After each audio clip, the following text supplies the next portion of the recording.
हेमलेट के पात्रों पर जो क्रिटिक्स के वो थे, आलोचकों के वो जो कमेंट थे, उन पर चर्चा हो रही थी। हेमलेट पे 21 लोगों ने चर्चा की। आज होरेसियो पर और भी जो पात्र हैं हेमलेट के, उस पे देखते हैं।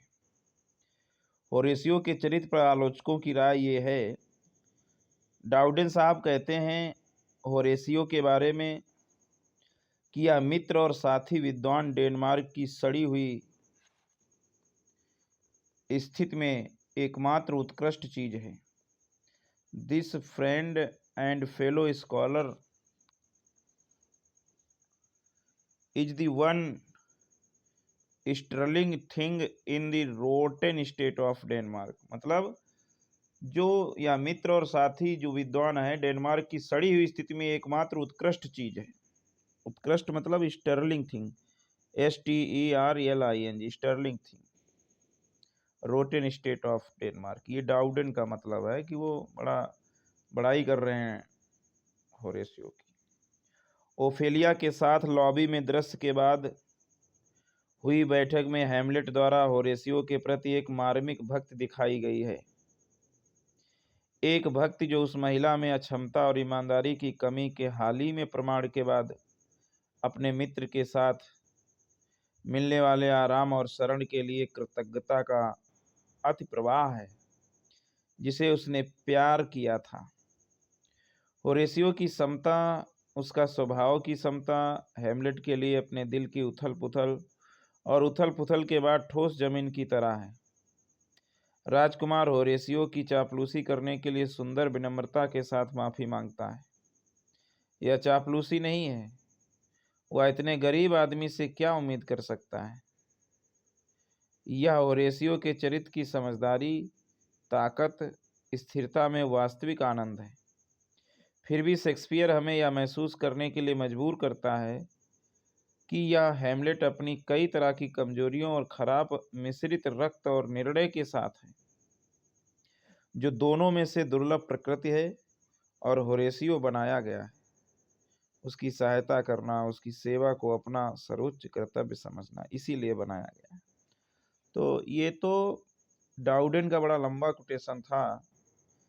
यह मित्र और साथी विद्वान डेनमार्क की सड़ी हुई स्थिति में एकमात्र उत्कृष्ट चीज है।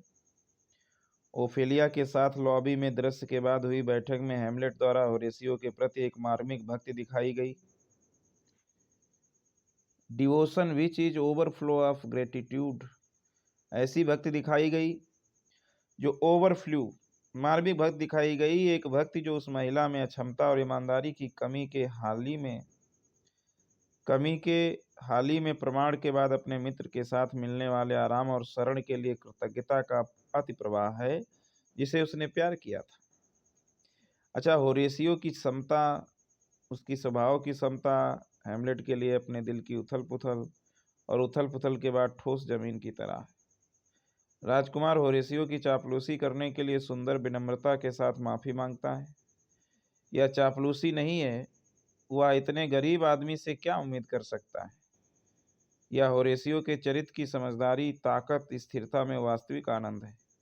फिर भी शेक्सपियर हमें यह महसूस करने के लिए मजबूर करता है कि यह हैमलेट अपनी कई तरह की कमजोरियों और खराब मिश्रित रक्त और निर्णय के साथ है, जो दोनों में से दुर्लभ प्रकृति है और होरेसियो बनाया गया है उसकी सहायता करना, उसकी सेवा को अपना सर्वोच्च समझना। तो ये तो होरेसियो के बारे में डाउडेन का कथन है। अच्छा, अगला पात्र है पोलोनियस। पोलोनियस पर टिप्पणी डाउडेन साहब ने की है कि बुजुर्ग व्यक्ति को ज्ञान की बातें करने का शौक शुरू कराओ।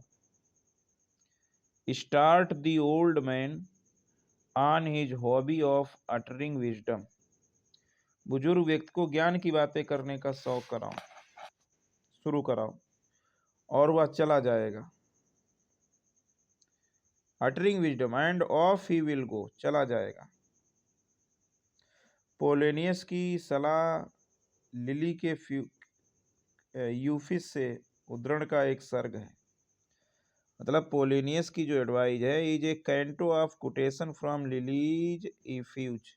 मतलब लिली साहब ने एक वो अपना नाटक लिखा है यूफिज, EUPHUESE फ्यूज में लिखा है, क्या लिखा है उसके लिए? ईस्ट significance must be looked for less in matter than in sententious manner. क्या लिखते हैं कि इसका महत्व मामले में कम और वाक्यात्मक तरीके से अधिक देखा जाना चाहिए। इट्स सिग्निफिकेंस पोलेनियस का must be looked for less in matter, matter में कम, देन इन द सेंटेनियस मैनर, बल्कि वाक्यात्मक तरीके से अधिक देखा जाना चाहिए। पोलेनियस सांसारिक विवेक के थोड़े ज्ञान से बुद्धिमान रहा है। लिली साहब कहते हैं यूफियस में कि जो पोलिनियस है has been wise with the little wisdom of worldly prudence. थोड़े ज्ञान से, सांसारिक विवेक के थोड़े ज्ञान से बुद्धिमान रहा है, जीवन के उथले ज्ञान में वह सीखा है। इन दी सैलो लोर ऑफ लाइफ, या लोआरी, उथले ज्ञान में वो सीखा है। हैज बीन लर्नेड, उथले ज्ञान में वो सीखा है। सच्चे ज्ञान की उसे कभी झलक नहीं मिली। Of true wisdom to signify in his speech is the wisdom of Polonius, kind consist of set of maximum. सच्चे ज्ञान की उसे कभी झलक नहीं मिली। और शेक्सपियर इस भाषण में जो संकेत देना चाहता है वह यह है कि पोलेनियस की तरह का ज्ञान कहावतों के एक समूह से बना है। ऐसा सारा ज्ञान किसी समृद्ध या गहन प्रकृति का बहिर्भाव नहीं है, बल्कि एक लंबे और सतही अनुभव का छोटा संचित बोर्ड है। वाक्यात्मक तरीके का यही अर्थ है। और शेक्सपियर ने बहुत सही ढंग से पोलेनियस के मुंह में ये महान पंक्तियां डाली हैं। कौन सी पंक्तियां? To thine own self be true. कौन सी पंक्तियां? अपने आप से सच्चे रहो। Thine, to thine own self be true, ये पंक्तियां शेक्सपियर ने डाली। यदि हाँ, पोलिनियस के पास अपनी कॉपी बुक कहावतों में एक महान सत्य है, लेकिन यह थोड़ा कठोर महत्वहीन ज्ञान के रूप में आता है। जैसे बाकी अच्छे कपड़े पहनो, जैसे पैसे उधार मत दो या उधार मत लो, अपने प्रति सच्चे रहो, ये सब चीज़ें जो हैं, dress well, do not lend और borrow money, to thine our selvage are true, तो ये सब चीज़ें जो हैं थोड़ा कठोर महत्वहीन ज्ञान के रूप में आती हैं। तो ये तो डाउडेन का और लिली का प्रयोग हुआ पोलेनियस पर। पोलेनियस के चरित्र का जिक्र करते हुए स्टॉपफोर्ड जी कहते हैं, STOP, स्टॉपफोर्ड जी कहते हैं, स्टॉपफोर्ड ब्रूक ने एक टिप्पणी की है। उन्होंने कहा है कि पोलेनियस के बारे में जैसा कि वह अपने बेटे को दी गई सलाह में दिखाता है, उसके पास दूसरों के जीवन के लंबे अनुभव से प्राप्त ज्ञान है, या दूसरों के अनुभवों से उधार लिया गया है, जिसे काट कर सुखाया गया है, अवसरों के लिए बोतल बंद किया गया है, जो वास्तविक विचारों के आधार पर है। एक बूढ़े और चालाक राजनीतिज्ञ का ज्ञान, सभी तरह से वह मूर्ख है और उस मूर्खता पर घमंड करता है जिसे वह ज्ञान मानता है।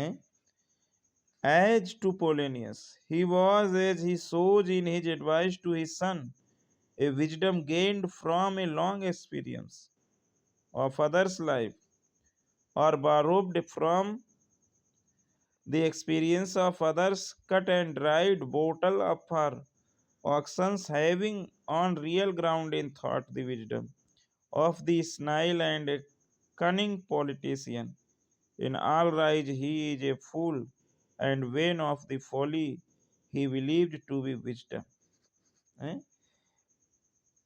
टिप्पणी करते हुए स्टॉपफोर्ड ने तो एक चीज कही है कि पोलेनियस के बारे में जैसा कि वह अपने बेटे को दी गई सलाह में दिखाता है, उसके पास दूसरों के जीवन के लंबे अनुभव से प्राप्त ज्ञान है, और दूसरों के अनुभवों से उधार लिया गया है, जिसे काट कर सुखाया गया है, अवसरों के लिए बोतल बंद किया गया है, जो वास्तविक विचारों के आधार पर है।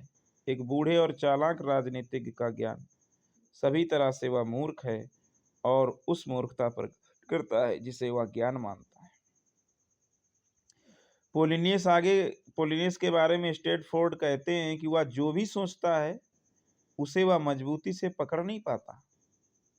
जो सोचता है वह उसके दिमाग से फिसल जाता है। उसे लगता है कि वह अभी सही है क्योंकि वह बचपन में ही सही था। वह निष्कर्ष पर पहुंच जाता है और उसके निष्कर्ष उसके लिए अटल होते हैं। उसे लगता है कि वह हैमलेट को बेवकूफ बना रहा है और वह कल्पना भी नहीं करता है कि उसे बेवकूफ बनाया जा रहा है। वह हर जगह खुद को धकेलता है और सभी सवालों को सुलझाता है। उसकी नीति पर्दे के पीछे छिपकर जो कुछ भी कहा जाता है उसे सुनना है। अपने आदमी को अपने बेटे की जासूसी करने के लिए पेरिस भेजना है। अपने आदमी को अपने बेटे की जासूसी करने के लिए पेरिस भेजता है। एकमात्र बार जब वह वास्तविक समझदारी दिखाता है वह है हैमलेट के प्रणय निवेदन के बारे में ओफेलिया से बात करना, और फिर वह अपनी बेटी के प्रति बहुत कठोर हो जाता है।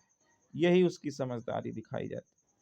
उसकी भावनाओं के प्रति बहुत विचारहीन हो जाता है, खुद के प्रति बहुत अधिक सम्मान करता है। तो ये विचार स्टेपफोर्ड ने कहा कि वो मजबूती से पकड़ नहीं पाता, जिस बात को पकड़ता है दिमाग से फिसल जाती है। उसे लगता है कि अभी सही है क्योंकि वह बचपन में ही सही था। अब निष्कर्ष पर पहुंचता है, उसके निष्कर्ष उसके लिए अटल होते हैं। उसे जो लगता है कि वो हैमलेट को बेवकूफ़ बना रहा है और वह कल्पना भी नहीं करता है कि उसे बेवकूफ़ बनाया जा रहा है। वह हर जगह खुद को धकेलता है और सभी सवालों को सुलझाता है। उसकी नीति पर्दे के पीछे छिपकर जो कुछ भी कहा जाता है उसे सुनना है। वह अपने आदमी को अपने बेटे की जासूसी करने के लिए पेरिस भेजना है। एकमात्र बार जब वह वास्तविक समझदारी दिखाता है वह हैमलेट के प्रणय निवेदन के बारे में ओफेलिया से बात करना, और फिर वह अपने बेटी के प्रति बहुत कठोर हो जाता है। उसकी भावनाओं के प्रति बहुत विचारहीन हो जाता है, खुद के प्रति बहुत अधिक सम्मान करता है। तो ये तो होरेसियो और पोलेनियस के बारे में हुआ। ओफेलिया के बारे में आलोचकों का क्या राय है? ओफेलिया पर श्रीमती जेमसन ने सही कहा है कि ओफेलिया का पागलपन उसकी तर्क शक्ति का स्थगन नहीं है। सही कहा है कि her madness is not the suspension, स्थगन नहीं है किसका, उसका पागलपन, बल्कि उसका पूर्ण विनाश है। But the utter distraction of the reasoning powers, पूर्ण विनाश है किसका, रीजनिंग पावर का, या पूर्ण मूर्खता है, जैसा कि चिकित्सा जगत के लोग भली भांति जानते हैं, जो अक्सर आत्माओं को लगने वाले कुछ भयानक झटकों के बाद होती है। डूबने से उसकी मृत्यु उस सुंदर दयनीय जीवन का उचित अंत है जो कभी इतना सौम्य और विनम्र था। अब श्रीमती जेमसन सही मानती हैं उसकी मृत्यु को। तो ये श्रीमती जेमसन के JAMESON जेमसन के विचार हैं ओफेलिया के प्रति। वो कहती हैं कि उसका पागलपन उसकी तर्क शक्ति का स्थगन नहीं था, बल्कि उसका पूर्ण विनाश था। मतलब वो नहीं, सस्पेंशन नहीं था, बल्कि शक नहीं था, बल्कि पूर्ण विनाश है या पूर्ण मूर्खता है, जैसा कि चिकित्सा जगत के लोग भली भांति जानते हैं, जो अक्सर आत्माओं को लगने वाले कुछ भयानक झटकों के बाद होती है। डूबने से उसकी मृत्यु उस सुंदर दयनीय जीवन का उचित अंत है जो कभी इतना सौम्य और विनम्र था। अच्छा, ब्रेडली वो कहती हैं, BRADLE, ब्रेडली साहब कहते हैं कि ओफेलिया के बारे में मतभेद की ओर इशारा करते हुए हमें बताते हैं ब्रेडली साहब कि पाठकों की एक बड़ी संख्या उसके प्रति एक तरह की जलन महसूस करती है, क्योंकि उसे नायिका ना होने के लिए माफ नहीं कर पाते। ऐसे पाठक सोचते हैं कि ओफेलिया को हैमलेट को अपना काम पूरा करने में मदद करनी चाहिए थी। ब्रेडली बताते हैं कि शेक्सपियर के उद्देश्य के लिए यह आवश्यक था कि प्रेम कहानी में बहुत अधिक रुचि न जगाई जाए। ओफेलिया को केवल अधीनस्थ पात्रों में से एक होना चाहिए। मतलब वो नायिका ओफेलिया को मानकर वो लोग सही नहीं मानते। अधीनस्थ पात्रों में से एक होना चाहिए और वह शेक्सपियर की प्रसिद्ध नायिकाओं की भावना, शक्ति या बुद्धि के बराबर नहीं होनी चाहिए। मतलब जो उसमें दिखा गई है बुद्धि जो शेक्सपियर की नायिकाओं में होती है वो नहीं होनी चाहिए। अगर ओफेलिया इमोजिन, कार्डेलिया, पोर्स्टिया या जूलियट होती तो कहानी को दूसरा रूप लेना चाहिए था। इसीलिए ओफेलिया को एक ऐसे चरित्र के रूप में चित्रित किया गया जो हैमलेट की मदद नहीं कर सकती थी और जिसके लिए वह स्वाभाविक रूप से इतना तीव्र व गहरा जुनून महसूस नहीं करेगा कि नाटक के मुख्य विषय में हस्तक्षेप करे। ओफेलिया के चरित्र के चित्रण में शेक्सपियर ने गहन त्रासदी का नहीं बल्कि दयनीय सौंदर्य का तत्व प्रस्तुत किया है। तो ब्रेडली साहब कहते हैं कि ओफेलिया ऐसी नहीं होनी चाहिए, थोड़ा मजबूत होनी चाहिए। अब मिसेज जेम्सन कहती हैं, श्रीमती जेम्सन, उन्होंने कहा था ओफेलिया के बारे में, फिर कह रही हैं। मिसेज जेम्सन कहती हैं कि ओफेलिया, बेचारी ओफेलिया, ओह वह इतनी कोमल, Ophelia, poor Ophelia, O far too soft, good too fair to be cast among the wearies of this working day. इतनी अच्छी, इतनी सुंदर, और उसे इस कामकाजी दुनिया की झाड़ियों में फेंक दिया जाए और जीवन के कांटों पर गिरकर खून बहाया जाए। थ्रॉन्स ऑफ लाइफ, जीवन के कांटों पर गिरकर उसको खून बहाया जाए, उसके बारे में क्या कहा जाए?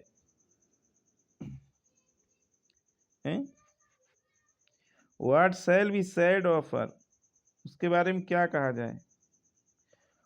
क्योंकि वाक्पटुता उसके सामने मूक है, उदास मधुर संगीत की एक धुन की तरह जो रात और सन्नाटे के पंखों पर तैरती हुई हमारे पास आती है और जिसे हम सुनने की बजाय महसूस करते हैं, जैसे कि विलेट का उल्लास उस इंद्रिय पर भी मर जाता है जिसे वह आकर्षित करती है, जैसे कि बर्फ का टुकड़ा हवा में घुलने से पहले ही मिट्टी का एक दाग लग गया, जैसे हल्की लहर लहरों से अलग हो गई हो जिसे एक मांस दूर कर देती है, लहर अलग हो गई हो जिसे एक सांस दूर कर देती है।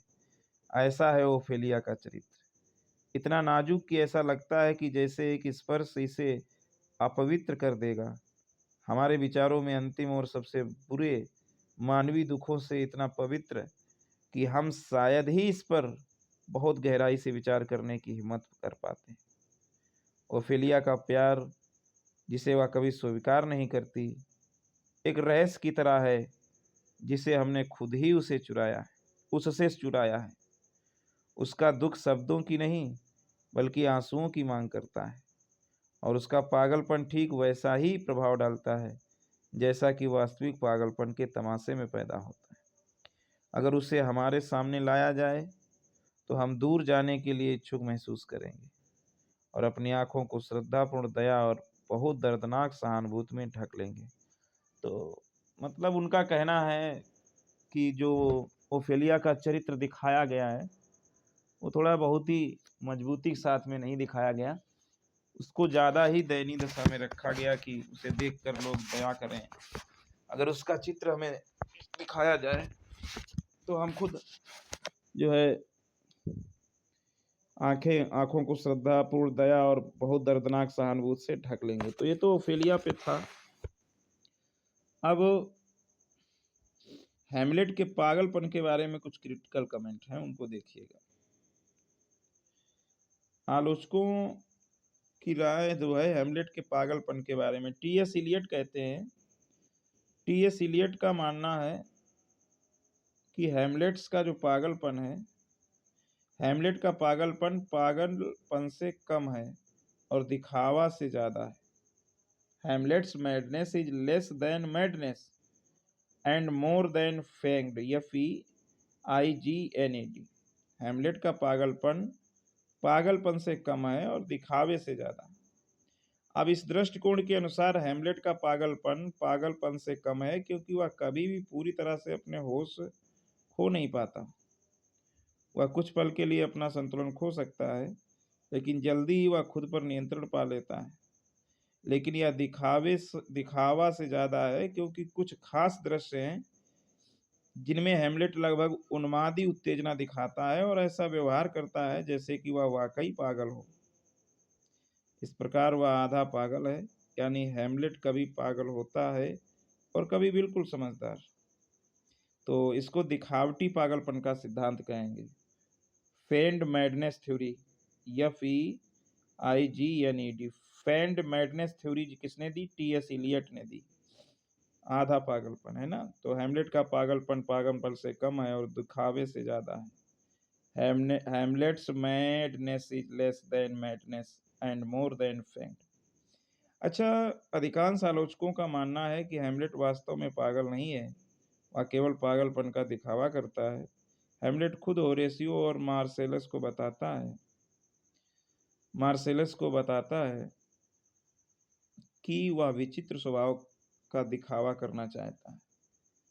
Antique disposition ANTIC disposition DISPOSITION antique disposition दिखावा चाहता है, विचित्र स्वभाव का दिखावा चाहता है। वो क्या कहता है मार्सेल्स और होरेसियो से?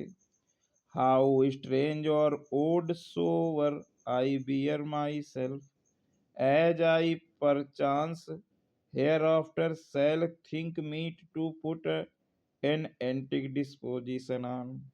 मैं अपने आप को कितना अजीब या विचित्र मानता हूँ, जैसा कि शायद मैं भविष्य में उपयुक्त समझूंगा एक विचित्र स्वभाव रखने के लिए। मैं अपने आप को कितना अजीब या विचित्र मानता हूँ, जैसा कि शायद मैं भविष्य में उपयुक्त समझूंगा एक विचित्र स्वभाव रखने के लिए।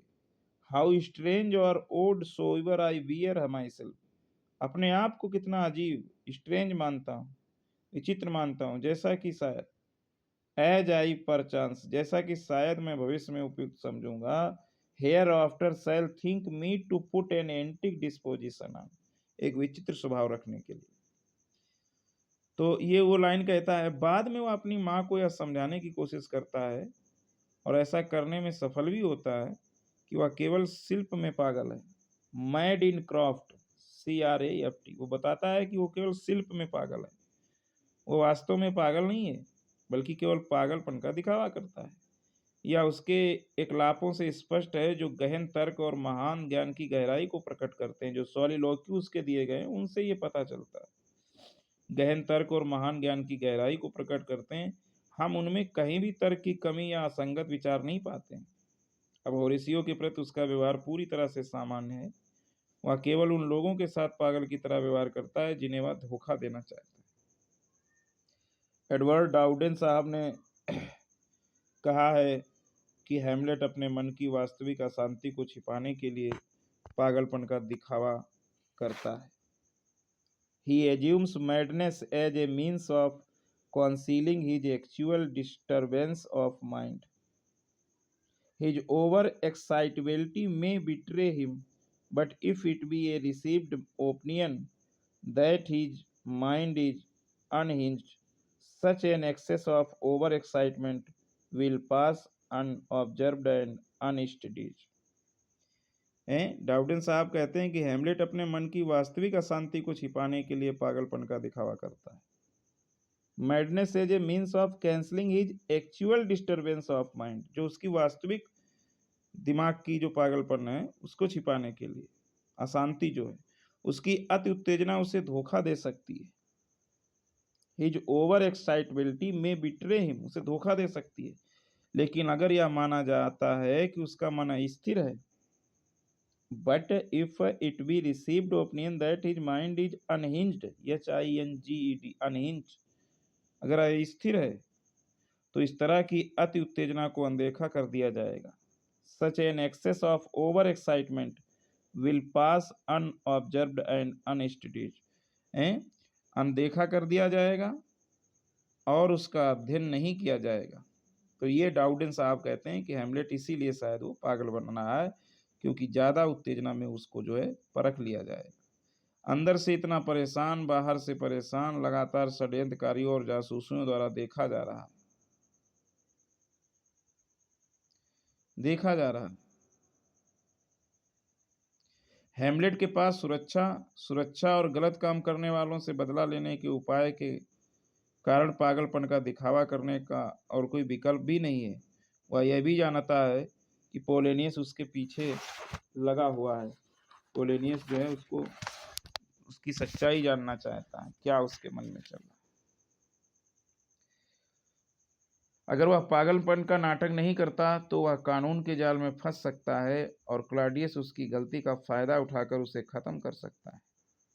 जब वह अकेला होता है तो हमें उसकी सच्चाई पता चलती है। वह अपने जिगरी दोस्त होरेसियो के सामने हमेशा सामान्य रहता है। तो ये तो किसने इनके बारे में कहा था? वो एडवर्ड डाउडेन साहब ने कहा था कि इसीलिए वो शायद पागल रहता है। अब उनका विचार क्या है? मिस्टर वुड और रेव एफ मार्शल, रेव एफ मार्शल, तो रेव एफ मार्शल ने हैमलेट के पागलपन को दिखावा और वास्तविक नहीं मानने के लिए बहुत ही ठोस कारण बताए। देखो, वैसे तो सभी बताते हैं कि पागलपन उसका दिखावा है, पूर्ण रूप से नहीं है, लेकिन वुड और एफ मार्शल ने बहुत ही ठोस कारण बताए। 3 कारण बताए हैं, देखिएगा। भूत के साथ साक्षात्कार, उसकी हरकतें पूरी तरह से विवेकपूर्ण है। His action are perfectly same until his interview with the ghost. भूत के साथ साक्षात्कार तक उसकी हरकतें पूरी तरह से विवेकपूर्ण है। इस साक्षात्कार के बाद वह अपने दोस्तों को चेतावनी देता है कि वह संभवतः एक विचित्र स्वभाव का हो सकता है। दूसरा कारण यह है कि वो पागल नहीं है, वह केवल उन्हीं लोगों की उपस्थिति में पागल लगता है जिन्हें वह धोखा देना चाहता है। वह तर्कसंगत रूप से बात करता है और होरेसियो उसके स्कूल के साथियों, खिलाड़ियों या खुद के साथ बातचीत में महान बौद्धिक शक्ति दिखाता है। तीसरा कारण इसलिए है कि हैमलेट पागलपन नहीं है, दिखावा है। वो तर्क बताया है एफ मार्शल और वुड ने कि वह गंभीरतापूर्वक और तत्काल अपनी मां से आग्रह करता है कि वह अपनी आत्मा पर यह चापलूसी भरा आरोप न लगाए कि वह उनसे पागलपन में बात कर रहा है, तथा उन्हें अपनी पूर्ण मानसिक स्थिति साबित करने की पेशकश करता है। अच्छा, वो कहता है अपनी मां से गंभीरता और तत्काल अपनी मां से आग्रह करता है कि आप ये ना कहो कि मैं पागल हूं, बात कर रहा हूं। उन्हें अपनी पूर्ण मानसिक स्थिति साबित करने की पेशकश करता है। तो ये तो विभिन्न पात्रों पर उसके पागलपन पर बात हुई। अब देख लेते हैं जो various critical opinions about William Hamlet के बारे में, और लोगों नाटक हैमलेट के बारे में विभिन्न आलोचनात्मक राय, जैसे टी.एस. इलियट ने क्या कहा है। टी.एस. इलियट कहते हैं कि हम जानते हैं कि थॉमस किड द्वारा एक पुराना नाटक था। We know that there was an older play by Thomas kid.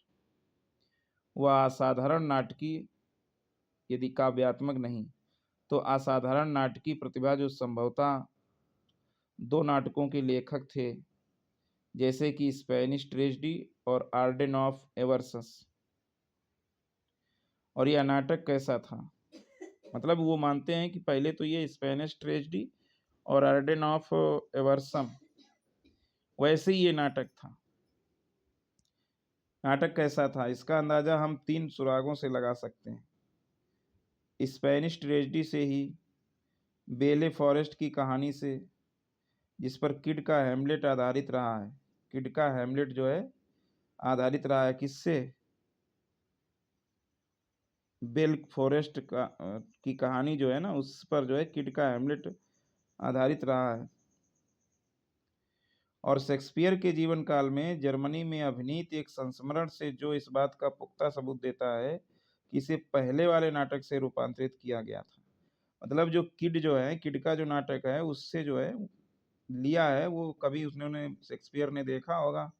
पुख्ता सबूत देता है कि पहले वाले नाटक से रूपांतरित किया गया था, ना कि बाद वाले नाटक से।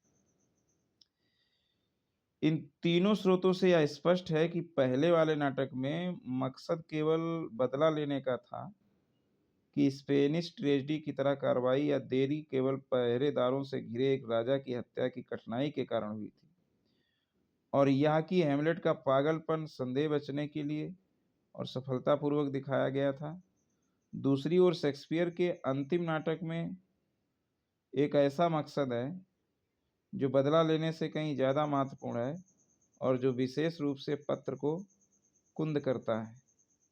बदला लेने में देरी आवश्यकता या सुविधा के आधार पर अस्पष्ट है, और इस पागलपन का प्रभाव पूर्ण नहीं है, बल्कि राजा के संदेह को जगाने के लिए है।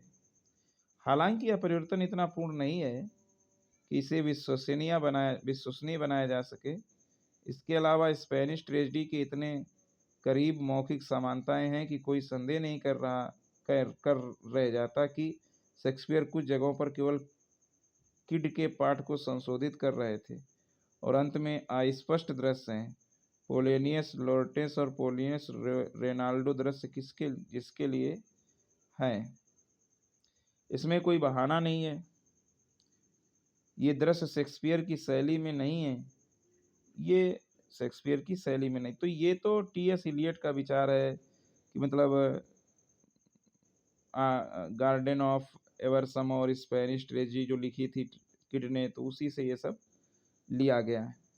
अच्छा, रॉबर्टसन का मानना है कि ये दृश्य किड के मूल नाटक के हैं। जितने भी दृश्य हैं ये सब किड के मूल नाटक के हैं, जिन्हें शेक्सपियर द्वारा नाटक को छूने से पहले किसी तीसरे व्यक्ति, शायद चैपमैन द्वारा फिर से तैयार किया गया था। मतलब किड के मूल नाटक हैं, शेक्सपियर द्वारा नाटक को छूने से पहले किसी तीसरे व्यक्ति के द्वारा ये तैयार किए गए थे, शायद चैपमैन द्वारा तैयार किया गया था। और वह बहुत ही मजबूत तर्क के साथ निष्कर्ष निकालते हैं कि किड का मूल नाटक कुछ अन्य बदला लेने वाले नाटकों की तरह ही था। मतलब किड, वो निष्कर्ष निकाल देते हैं किड का तो फिर बदले लेने वाला था। इसमें 5-5 अधिनियमों के 2 भाग थे। किड का जो नाटक था स्पेनिश ट्रेजेडी, तो 5-5 एक्ट के 2 भाग थे। श्री रॉबर्टसन की जांच का नतीजा हम मानते हैं।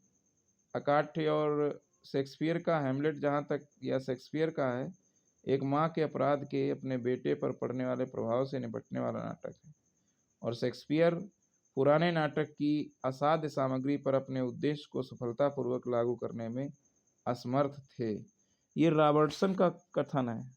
Shakespeare was unable to impose his motive successfully upon the intractable material of the old play.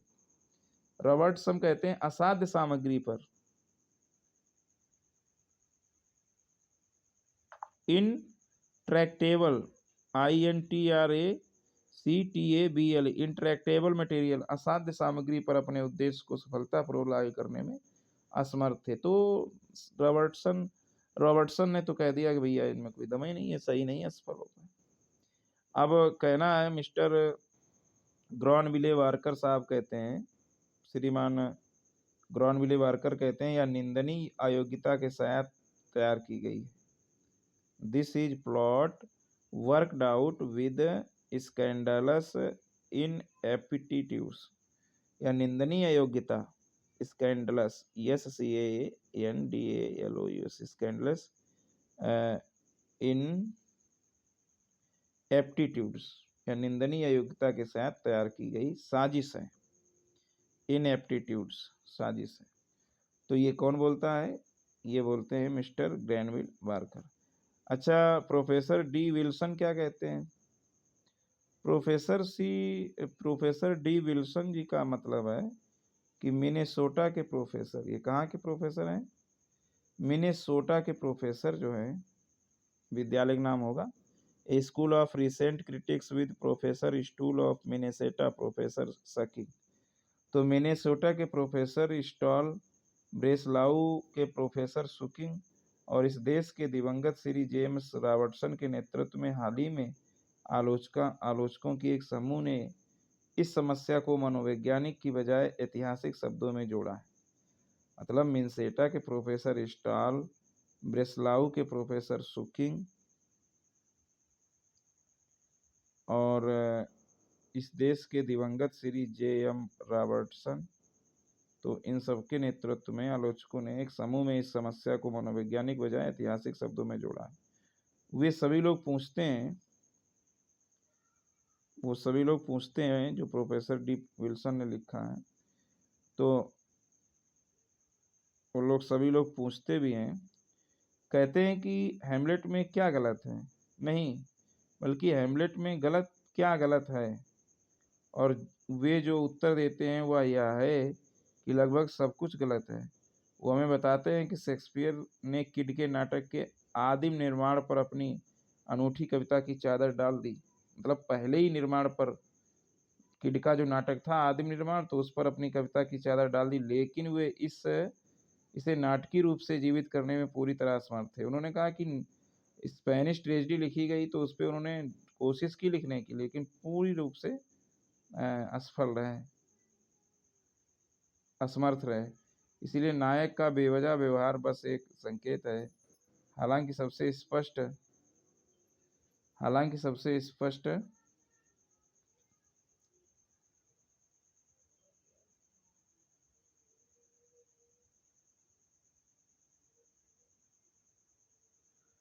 हालांकि सबसे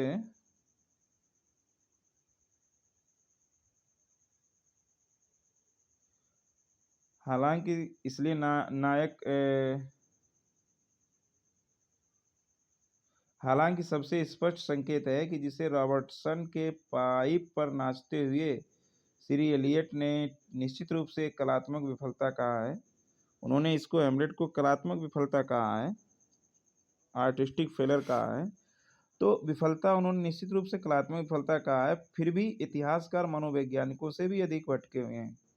ऐसा लगता है कि उनके पास कोई सौंदर्य या कम से कम नाटकीय सिद्धांत नहीं है, लेकिन वो शेक्सपियर में हर चीज को उन अंशों, दृश्यों या पात्रों द्वारा समझाने और मूल्यांकन करने का प्रयास करते हैं जो उन्हें हैरान करते हैं, खुद से या पूछने की बजाय कि शेक्सपियर का उद्देश्य क्या हो सकता है या ऐसे अंशों का क्या कलात्मक कार्य को कलात्मक कार्य हो सकता है। एलिजाबेथ के मंच और एलिजाबेथ के दर्शकों के लिए लिखे गए नाटक में दृश्यों और पात्रों की कल्पना की जा सकती है। वे उन्हें पुराने नाटक के अवशेष कहते हैं। वो लोग क्या कहते हैं? Relics of an old play, RELICS, relics of the old play, अवशेष कहते हैं। और शेक्सपियर की सामग्री की हठ धर्मिता, हठ मतलब हट्टी है शेक्सपियर, बाकी है तो सब पुराना ही है। मटेरियल और द क्रूडिटी ऑफ लेजता, हठ धर्मिता या एलिजाबेथ के नाटक की भद्दीपन की बात करते हैं, मतलब बड़ा भद्दापन है। ये मिनेसोटा के प्रोफेसर वगैरह लोगों ने बात की। अच्छा, TS इलियट जो है हेमलेट नाटक हेमलेट शेक्सपियर की उत्कृष्ट कृति से बहुत दूर है। यह निश्चित रूप से एक कलात्मक विफलता है। वो कहते हैं the play so far from the Shakespeare's masterpiece से बहुत दूर है, is most certainly an artistic failure. ये एक सबसे जरूरी बात है, कलात्मक रूप से ये फेल है। एलियट ने हेमलेट के खिलाफ जो आपत्ति जताई है वह यह है कि शेक्सपियर दर्शकों को देरी के लिए पर्याप्त कारण नहीं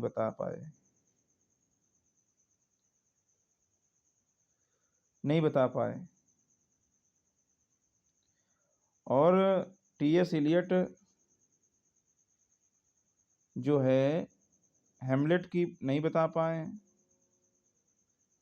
दूसरे शब्दों में शेक्सपियर उस वस्तुपरक सहसापेक्षता की खोज नहीं कर पाए हैं जिसे TS इलियट ने सभी का मुख्य गुण मानते हैं। TS इलियट द्वारा हेमलेट की आलोचना और इसे कलात्मक विफलता के रूप में खारिज करने के बारे में सबसे पहली बात तो हमें प्रभावित करती है वह है अनुमान लगाना, जिस पर TS इलियट अपने निष्कर्ष आधारित करते हैं। इलियट किड के हेमलेट और शेक्सपियर के हेमलेट के बीच तुलना करते हैं और सुझाव देते हैं कि किड के हेमलेट में पूर्ण कलात्मक एकता है। जहाँ तक हम जानते हैं कि किड का हेमलेट एक अस्तित्वहीन नाटक है और यह संभव नहीं है कि इलियट इस नाटक को पढ़ सकते थे। इलियट JM रॉबर्टसन के इस दृष्टिकोण से सहमत हैं। इलियट जो है JM जो रॉबर्टसन है, उन्होंने जो दृष्टिकोण दिया था कि नाटक का उद्देश्य हेमलेट की मां का अपराध है, उससे सहमत हैं।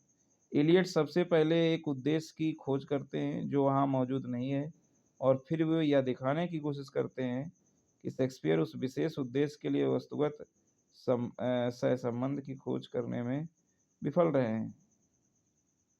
हेमलेट का उद्देश्य उतना आसान और सरल मामला नहीं है जितना इलियट हमें विश्वास दिलाना चाहता है। हेमलेट का उद्देश्य उतना